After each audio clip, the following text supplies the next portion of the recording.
गीता अध्याय प्रथम श्लोक 36।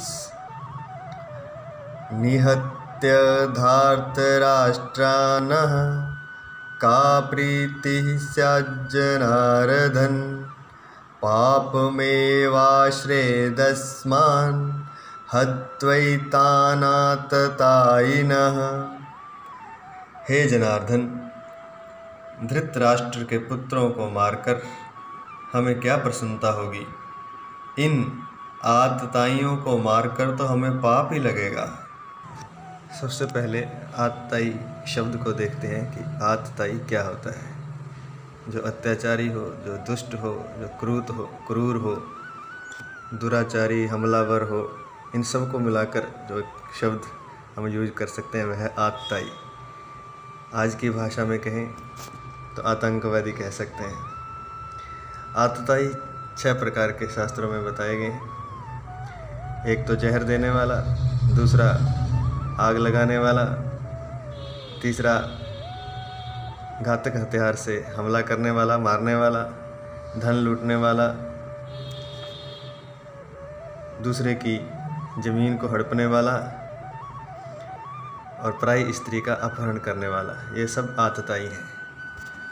और यहाँ पर ये सारे काम करीब धृतराष्ट्र के पुत्र कर चुके थे। जहर देने में, आग लगाने में, हथियार से हमला करने में, धन जमीन उन्होंने हड़प ली और अपनी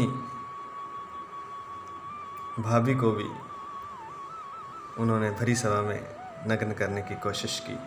तो उनसे बड़ा आतताई कोई हो नहीं सकता। अर्जुन को पता है कि ये आतताई हैं, क्योंकि सब कुछ अर्जुन पर तो गुजरा है। पांडवों पर सब कुछ ये बातें गुजर चुकी हैं, उन पर जैसे सब हमले हो चुके हैं। फिर भी अर्जुन उनको मारना नहीं चाहता, बल्कि शास्त्र कहता है कि आतताई को मारने में कोई दोष नहीं लगता। अगर ऐसा कोई आपके साथ करता है तो उसका तुरंत वध कर दें, आपको किसी तरह का कोई पाप नहीं लगता है। क्या यह उचित है कि जो क्षत्रिय है, जिसका कर्तव्य है आतताइयों से प्रजा की रक्षा करना और खुद की रक्षा करना, तो जो क्षत्रिय है वही अर्जुन यहाँ पर, अगर अर्जुन ही आतताइयों को दंड नहीं देना चाहता तो फिर आतताइयों को कौन दंड देगा। और ऐसा अगर दंड नहीं देगा तो आतताई क्या करेंगे?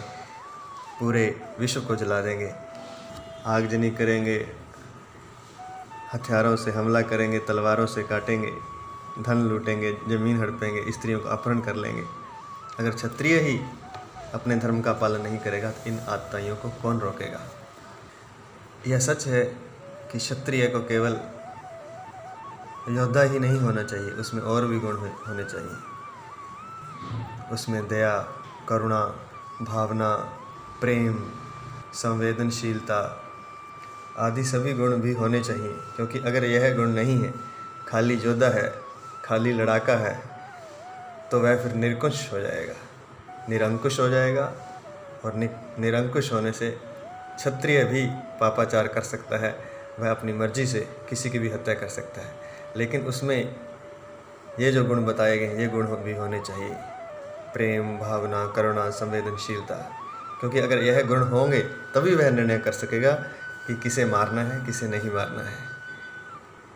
क्या सामने वाला दुष्ट है, आतंकवादी है, उसे मारा जाए, या उसकी कोई गलती नहीं है, उसे क्षमा किया जाए। लेकिन यहाँ पर विशेष जोर दिया गया है कि आतताई को नहीं बख्शना है। या शास्त्रों में भी लिखा है, आगे गीता के श्लोकों में और भी आएगा दूसरे अध्याय में, कि किस तरह से क्षत्रिय का धर्म तो युद्ध करना ही है और आतताई को मारना ही है। उसमें क्षत्रिय को पाप भी नहीं लगता है। तो क्षत्रिय, जो सच्चा क्षत्रिय है, उसमें दोनों गुण होने चाहिए। भावना भी होनी चाहिए, संवेदनशीलता होनी चाहिए, हृदय उसका कोमल होना चाहिए, ताकि वह बात को समझ सके, दूसरे की संवेदना को समझ सके। और साथ साथ उसे योद्धा भी होना चाहिए, उसे क्षत्रिय भी होना चाहिए, ताकि वह जब भी कोई परिस्थिति ऐसी आए, कोई हमला करे, कोई आतताई कोई कष्ट देने का कोशिश करे, दुष्टता करे, तो उसको वह उचित दंड दे सके, उसका वध कर सके, उसे मृत्यु के घाट भी उतार सके। यह दोनों गुण सच्चे क्षत्रिय में होने चाहिए। एक भी गुण के अभाव से सच्चा क्षत्रिय डोल सकता है। अगर करुणा ही करुणा है, योद्धापन खत्म हो गया, तो फिर वह युद्ध नहीं करेगा, जिस तरह से अर्जुन की स्थिति यहाँ पर हो रही है। और अगर केवल योद्धा है, केवल लड़ाका है, भावना नहीं है, तो वह अन्याय भी कर सकता है क्षत्रिय है। तो राजा हो या क्षत्रिय है, उसमें यह दोनों गुण होने बहुत ही जरूरी हैं। भगवान राम का भी हम उदाहरण ले सकते हैं। वह भी अत्यंत साधु पुरुष थे। अपनी वाणी से किसी को एक अपशब्द कह लें या एक कड़वा शब्द भी बोलना नहीं चाहते थे। अपशब्द तो कभी बोले नहीं उन्होंने, मतलब कड़वा शब्द भी अपनी वाणी से वह कहना नहीं चाहते थे किसी को। ऐसा हल्का सा शब्द भी उनकी वाणी से कभी नहीं निकलता था कि किसी को ठेस पहुँचे। लेकिन जब आतताई की बात आई रावण की, जो कि उनकी पत्नी सीता माता को अपहरण करके ले गया था, तो फिर उन्होंने युद्ध किया और उसे हराया, उसे मारा। न केवल उसको बल्कि उसका साथ देने वाले जितने भी थे उन सबका भी वध किया। तो यह एक ऐसा उदाहरण है जो कि विश्व इतिहास में बेजोड़ है।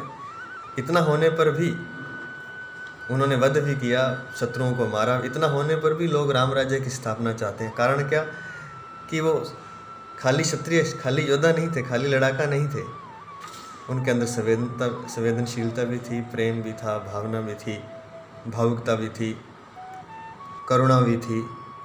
यह सभी गुण थे और यही बात गीता में भी बताई जा रही है और बताई जाएगी आगे के अध्यायों में, कि अगर कोई दुष्ट है, आक्रमणकारी है, बलात्कारी है, आगजनी करने वाला है, तो उसका तुरंत वध कर दिया जाए। उसे बख्शना नहीं है, उसे माफ़ नहीं करना है। जय श्री कृष्ण।